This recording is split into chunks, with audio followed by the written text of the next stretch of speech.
ഇന്ന് കുട്ടികളിൽ ഉണ്ടാകുന്ന സ്ട്രെസ്സിൽ മാതാപിതാക്കൾക്ക് ഉള്ള പങ്ക്.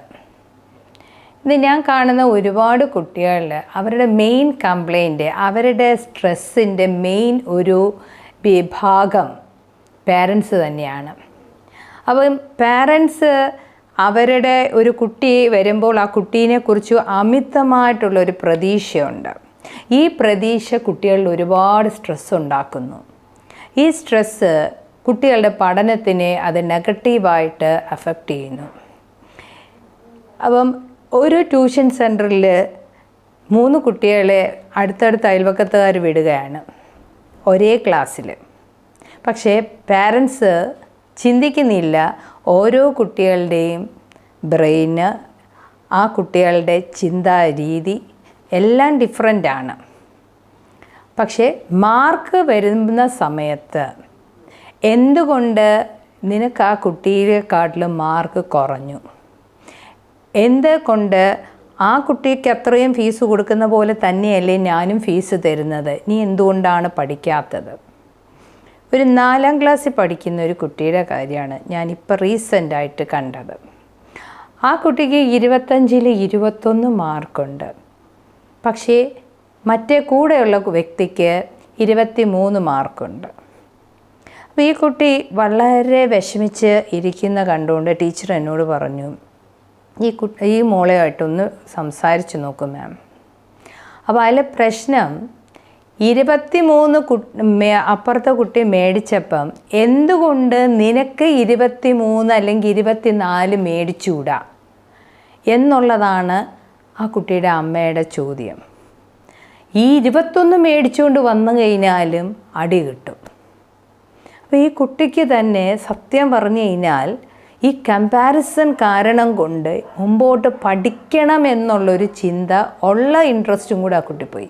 കാരണം വളരെ ബ്രില്യൻ്റായിട്ടുള്ളൊരു കുട്ടിയാണ്, നല്ല സ്വഭാവമാണ്, പഠനത്തിലും വളരെ എല്ലാ സബ്ജക്ട്സിലും മികവിൽ നിൽക്കുന്ന ഒരു കുട്ടിയാണ്. പക്ഷേ ഈ പാരൻസിൻ്റെ ഈ കമ്പാരിസൺ കാരണം കൊണ്ട് കുട്ടിക്ക് തന്നെ എന്താണ് ചെയ്യേണ്ടത്, എങ്ങോട്ട് പോകണമെന്ന് അറിഞ്ഞുകൂടാ. അപ്പം ദയവ് ചെയ്ത് എനിക്ക് പാരൻസിനോടുള്ള ഒരു അഡ്വൈസ്, ഓരോ വീട്ടിലെയും കുഞ്ഞുങ്ങൾ ഡിഫറൻ്റാണ്. ഈവൻ നിങ്ങൾക്ക് 2-3 കുട്ടികളുണ്ടെങ്കിൽ ആ കുഞ്ഞുങ്ങൾ പോലും അവരുടെ ചിന്താശൈലികളും ചിന്താരീതികളും അവരുടെ ടാലൻസും അവരുടെ സ്കില്ലും അവരുടെ ഗ്രാസ്പിംഗ് പവറും എല്ലാം ഡിഫറൻ്റാണ്.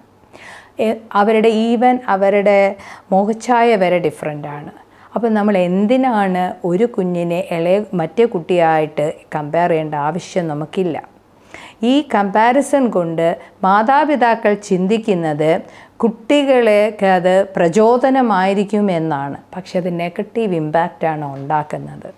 അതുകൊണ്ട് എനിക്ക് ദയവ് ചെയ്ത് മാതാപിതാക്കളോട് പറയാനുള്ളൊരു കാര്യം, ഈ കമ്പാരിസൺ കാരണം കൊണ്ട് ഒരു ഉപയോഗവുമില്ല. പകരം കുട്ടികൾ പഠിക്കാനുള്ള ഇൻട്രസ്റ്റും കൂടെ കുറഞ്ഞു പോവുകയാണ്. പടി എന്ന് പറയുമ്പോൾ നിസ്സാര ഒരു കുട്ടി എന്നെ പറയണേ, ഞാൻ പഠിക്കാൻ ബുക്കെടുത്ത് വളരെ സന്തോഷത്തോടായിരിക്കും വരുന്നത്. ഈ പടി എന്ന് പറയുന്നത് കേൾക്കുന്നത് തന്നെ ഒരു അലർജിയാണ്.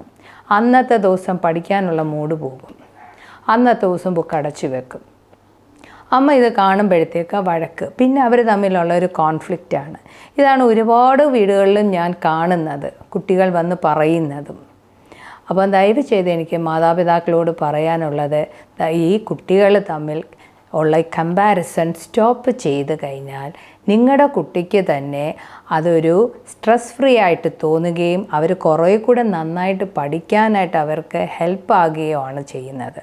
അതുകൊണ്ട് ദയവ് ചെയ്ത് ഈ കമ്പാരിസൺ പാടില്ല എന്ന് തന്നെയാണ് എനിക്ക് പറയാനുള്ളത്. Thank you.